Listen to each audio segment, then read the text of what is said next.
Welcome back to the Coleman channel, and welcome back to another installment of the Tube Review. It's becoming quite regular, this series, is it not? Yes, we're doing reviews and all that stuff again, and today, oh boy, we're doing a review of the latest animated Disney big funny thing that just dropped on Disney Plus. It's called Chip 'n Dale Rescue Rangers. Yeah, Chip 'n Dale Rescue Rangers, featuring the Eponius, that's the word, right? For the word for the name of the character whose name is in the title of the thing, Eponius characters. The two little funny Disney chipmunk characters, Chip and Dale, based on the animated Disney cartoon from the 90s, Chip 'n Dale Rescue Rangers, which was pretty good. I remember watching a good few episodes of that on, I think, VHS back in the day when I was a young child.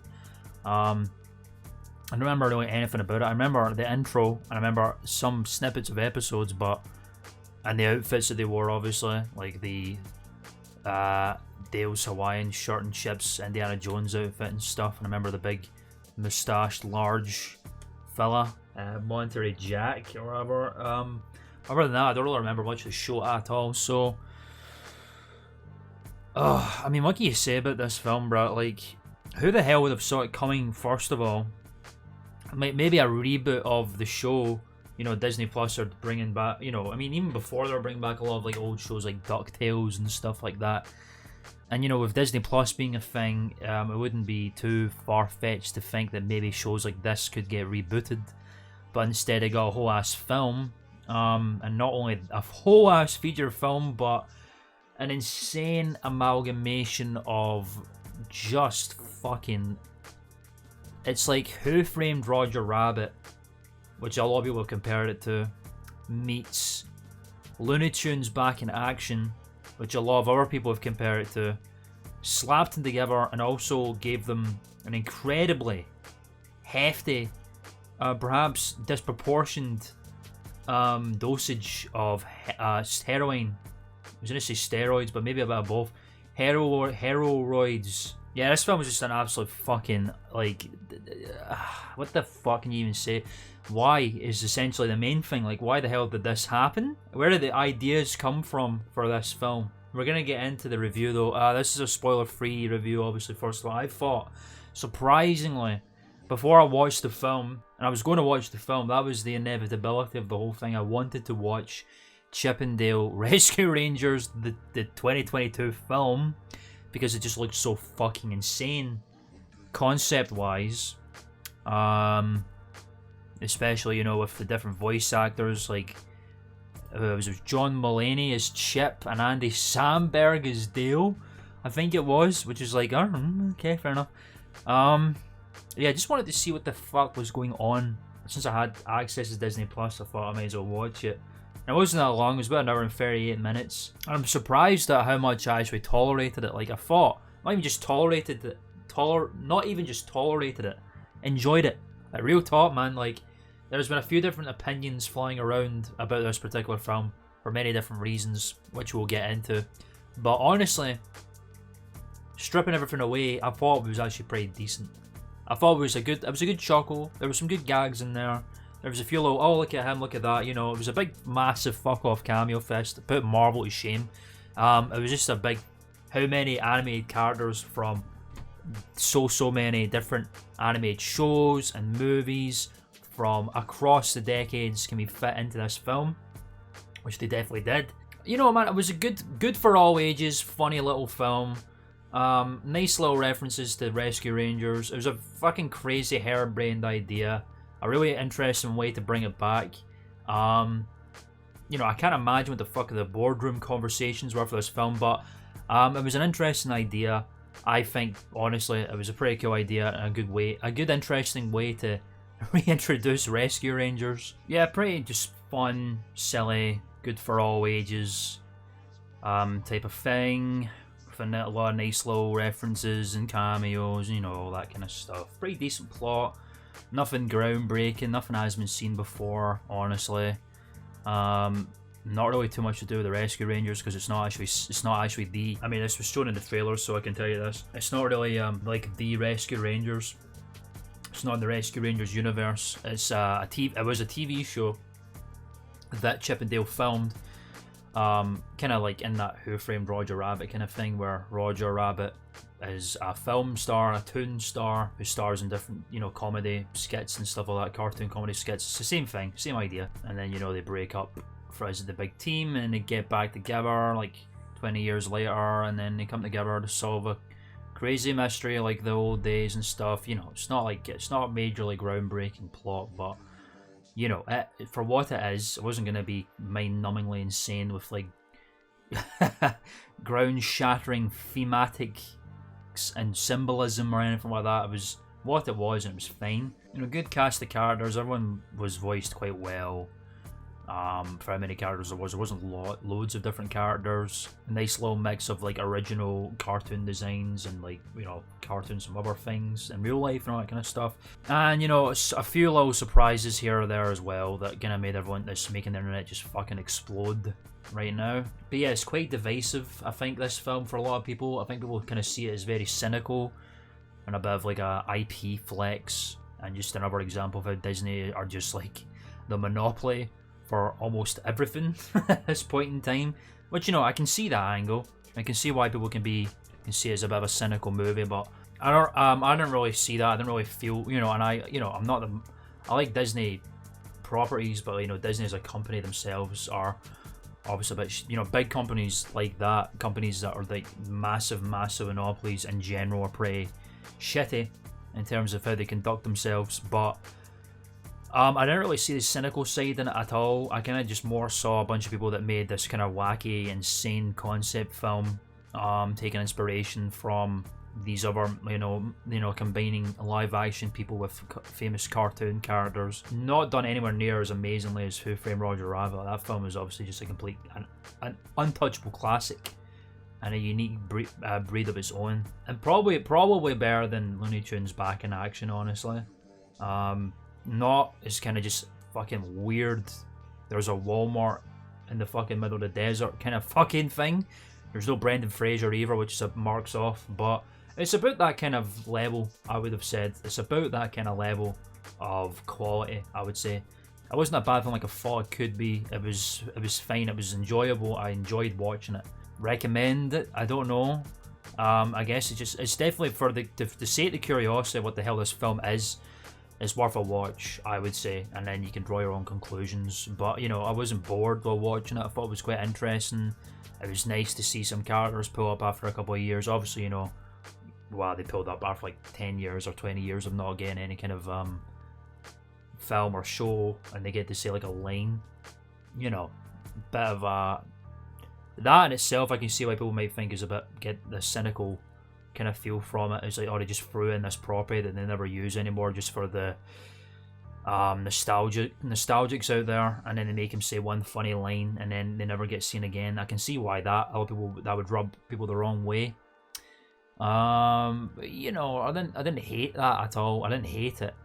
I thought it was like, oh, there they are. Wow, 1 minute of like, oh my god, and then they're gone kind of thing. But it was alright. I can't say I hated that at all, but I can, you might hate that as my thing. Yeah, there's not much else to say about the spoiler-free thing. Pretty much the entire plot is given to you in the trailers and stuff like that. There's no hidden secrets or anything at all. Just a couple of characters and cameos that you don't get to see in the trailer, that you get to see in the film, but we'll get into all of that. Especially one that's just making people go fucking nuts, which I actually thought was very genius and well used. But we'll get into that right now in the spoilerific review. So first off, I guess I'll just touch on the things I think they could have done a bit better, and some of the things that kind of make you kind of go, oh, what the fuck is happening there. First of all, one of the main things for me was that they did not use the original Chip and Dale voices. Nowhere near enough. I don't know why. I get the idea is like the original Chip and Dale, the high-pitched voices are not real. The characters, the actors put them on for their shows and all that. They put them on for their shows and all that kind of stuff. But you know, they don't use them at all. I think the voices appear twice. The one where you see in the trailer where they're writing that script and they go, great stuff, and all that shit. You hear the original voice. And there's another one where they get kidnapped by the evil man, the main antagonist of the film.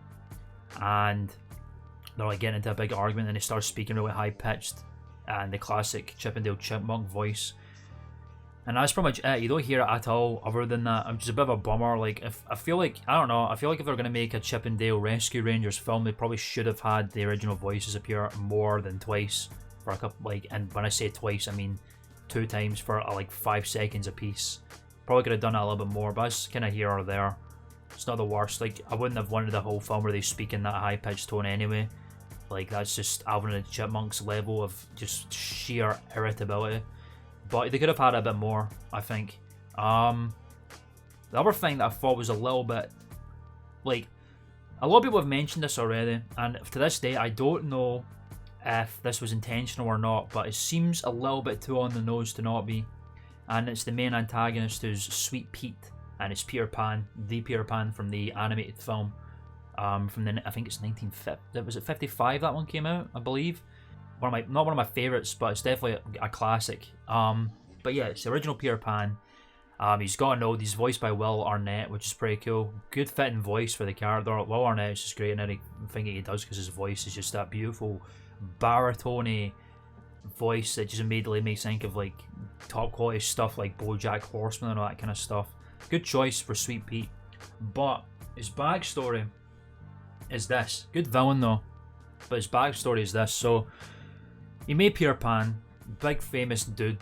You know, he made it large, and then he basically no one wanted him anymore because he started to grow up, became older, and then no one wanted to know about him, and he just hit the streets, and he became destitute and homeless and stuff.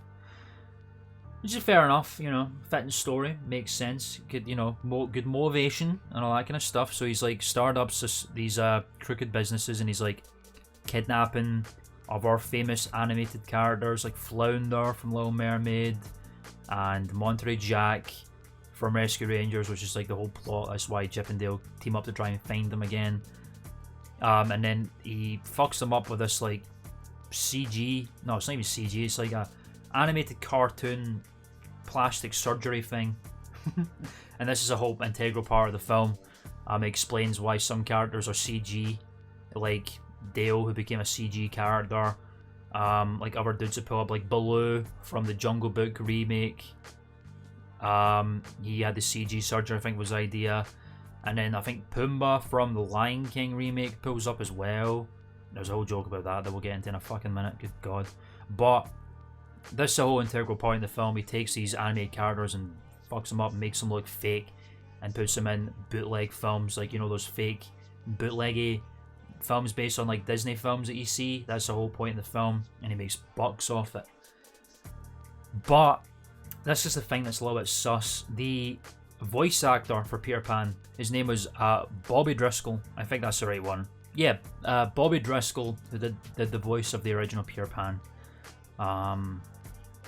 Essentially, the same thing happened to him in real life after he did the film for Peter Pan, the voice acting for Peter Pan. As he got older, you know, he loses his quote boyish charm. No one in the film industry wants to know about him, and he basically died penniless and an alcoholic, like in real life, which is an incredibly tragic thing. A very harsh and horrifying example of like the brutalities of like big film business and all that kind of stuff, where just because you've gotten older, you're of no use to anybody. And, you know, because of that, he became very resentful and, you know, fell into alcoholism and all that kind of stuff. And it's very, very sad and tragic. And I don't know. When I was watching it, I was like, I knew about the story, and I was like, this fucking Sweet Pete story sounds eerily fucking similar to Bobby Driscoll's story. Like, was that intentional? And if it was, that is the most tactless, like, meanest, like, coldest fucking, like, shittest thing that you could do to, like, just make a character, just make a Peter Pan character. Do you know what I'm saying? It's just, I don't know how I felt about that. Like, it could be a coincidence, It could be a coincidence. I don't know. Because the Bobby Driscoll story is not like a very well documented story. At least certainly Disney don't fucking talk about it. Why would they? But people know about it. And I feel like it just seems like a bit foolhardy to believe. It just seems like a bit naive to think that these people did not know about the Bobby Driscoll story before they made the backstory for Sweet Pete, older Peter Pan, for the Rescue Rangers film. Do you know? I kind of feel like someone would have popped them and said, oh, by the way, like, Bobby Driscoll, same thing fucking happened to this guy, essentially. You know, obviously didn't fucking become a kingpin crime boss and kidnap people, but the point is, he got abandoned by the film industry because he got older. It's the exact same fucking thing. What are you people thinking? It can't be real, right? It can't be. I just can't believe that they would do it. If they did, it's very just cold and shitty, honestly. And it does take away a lot from the film if that's the case. And even if it isn't the case, it's just a bit too close to home and close to the story. Don't know how I feel about that at all. Yeah, I just kind of, I was just thinking about that the whole time, like, this can't be right. Surely not, you know? But that was a bit, I did not like that at all. Some people like don't like it more than others, but yeah, certainly I was like, that's a bit, I don't know, man, you probably shouldn't have done that, man. No, sorry, Bob. But yeah, that was a thing that I wasn't a massive fan of, to be honest. The only other thing that I can think of really is that the other Rescue Rangers did not get used enough at all. Monterey Jack, who I think was a big favourite in the cartoon. I remember him very distinctly from the show. He's in it for quite a bit. He's a major plot point. He's the main reason why Chip and Dale get back together. But the two others, Zipper, the little fly, and I think Gadget, her name is the other chipmunk, basically only put up at the end of the film as a Deus Ex Machina, essentially. With the airplane or the helicopter that they flew around and stuff, and then that's the only time they really put up in the film. They put up at the beginning, obviously, when they're talking about Rescue Rangers and stuff like that, as in flashback sequences, but in like the main scene of the film, they do not put up until the very end, which is like, you know, fair enough. That's when they became this, and it brings the whole team back together. But they could have been in it before somewhere, right? They could have fit in at some point, surely. But they never did. There was a funny little gag with Zipper because in the show he only speaks in little grunts and little noises and stuff. In the show he's like a very deep voiced man, a very sensual voiced man, which is pretty funny. And also he gets with Gadget in the film, and I was like 50 kids, weird chipmunk fly kids, which I thought was pretty an interesting ship. I don't think that was the one that anyone would have predicted at all. That was pretty funny, good gag. Other than that, I can't really think of anything else I'd like would criticize or like outright complain about. The Peter Pan one is a very big one, to be honest. Whether it's connected or not is still a bit fucking uncouth. But like I said, I can't really rip into the plot. It's nothing insane. It's very standard issue, fitting for this kind of story. I think we've probably seen it before and elsewhere, but you know, I can't really rip into it too much. It's very simplistic, standard boilerplate stuff. A lot of cool cameos. Like, a lot of different cartoons are represented here. A lot of people were criticising it because it was all Disney IPs. It's not really true, though. There was a lot of different stuff, like, there was a lot of DreamWorks in there. There was a lot of Paramount properties in there. There was a lot of Nickelodeon in there. A lot of other, like, Saturday morning cartoon stuff pulling up. I'll run through what I remember there being. I think Doc McStuffins pulled up at one point. There was definitely a Gen 1 Transformer, which is a really cool thing to see. I can't remember which one. It may have been Ratchet. I don't think it was Ratchet, though. It was just a guess. There was a Marvel character from, like, I think it was Tigra from, like, a fucking 90s Marvel cartoon. I don't even know which one it was, but that was a really fucking random one to see. Pretty cool, though. There was some nods to characters like Jimmy Neutron. I think Patrick Star was seen as well, not the main guy. There was a whole thing at the end where, like, you get to see the bootleg messed up characters are freed and stuff. One of them was looking like Patrick Star, I remember. Randy fucking Marsh from South Park was in it. That was nuts. That was the one that I was the most shocked by. Randy Marsh, South Park in a Chip and Dale Disney movie. It was for like 2 seconds. He was chilling out in a sauna room with like 2 other dudes. I don't know who they were, but it was Randy Marsh, bruh. Good choice from South Park, first of all. That couldn't have been any other character. But how the fuck did they... Like, you can't tell me otherwise. That was South Park, bro. That's not fucking Disney. At all. You know what I'm saying? Like, again, these are only like 2-second long little appearances in these people. But, you know, he was there. He was there. But there was a cool little few... The people that pulled up were pretty cool to see. Even if it was for a little seconds. Like Lumiere and Flounder and all that kind of stuff. Cool little characters popping up every now and again. Obviously the biggest one that everyone's going insane about is Ugly Sonic, which is the original design from Sonic the Hedgehog, the first movie when they dropped the trailer, and everyone just lambasted it because Sonic looked absolutely fugly, awful looking. But then obviously they went back and completely changed them up again, and is one of the main reasons why everyone loves the Sonic film so much, because they listen to their fans in a major way. But I thought it was genius. I thought it was a really good idea, you know, making use of this character design that didn't get used and bringing him into Chip and Dale. It was really funny. He had a lot to say. It was a fairly, not a massive character, but he had a lot to do in it. So it was pretty cool to see that, you know. Yeah, obviously he's all over the internet right now with this Ugly Sonic character. The fact they call him Ugly Sonic's pretty funny as well. Yeah, good idea. It was just, it shows you the weird time they live in, where we can like have a studio completely change the character design because no one likes it, and then we actually use the ugly Sonic design in a later film. Pretty cool. Not wasted work, you know. This leads me to one of the things I thought was pretty painful about the film, though. Ugly Sonic had a lot of words in this film. He pulls up at the end as like a Deus Ex Machina and all that kind of stuff. He's got lines. He's in it quite a bit. And then there's like a fake Muppet character who's in it for quite a bit. He's not a Muppet, but he's supposed to be a Muppet. You got Tigra from that 90s Marvel show is in it, which is pretty cool, you know, that's all pretty cool. But then you have characters like Roger Rabbit appear in the film for literally like 2 seconds. You got Darkwing Duck who pulls up in the end of the movie for a couple of seconds. These are the kind of characters who should be having a big role in comparison to people like Ugly Sonic and Tigra, in my opinion. Like, it's cool to have them. They're, you know, it's cool to have Ugly Sonic have a lot to do, and it's funny, but when you have like massive deals, big characters like Roger fucking Rabbit, who has not been in a film since Who Framed Roger Rabbit in the 80s, and then you only have him for like 2 seconds, or a character like Darkwing Duck, who was a very popular Disney cartoon that was out at the same time as Chip and Dale Rescue Rangers, appear for a couple of seconds at the end of the film. And then you have Ugly Sonic have a lot of lines, and Tiger have a lot of lines. It just feels like the role should have been swapped a little bit.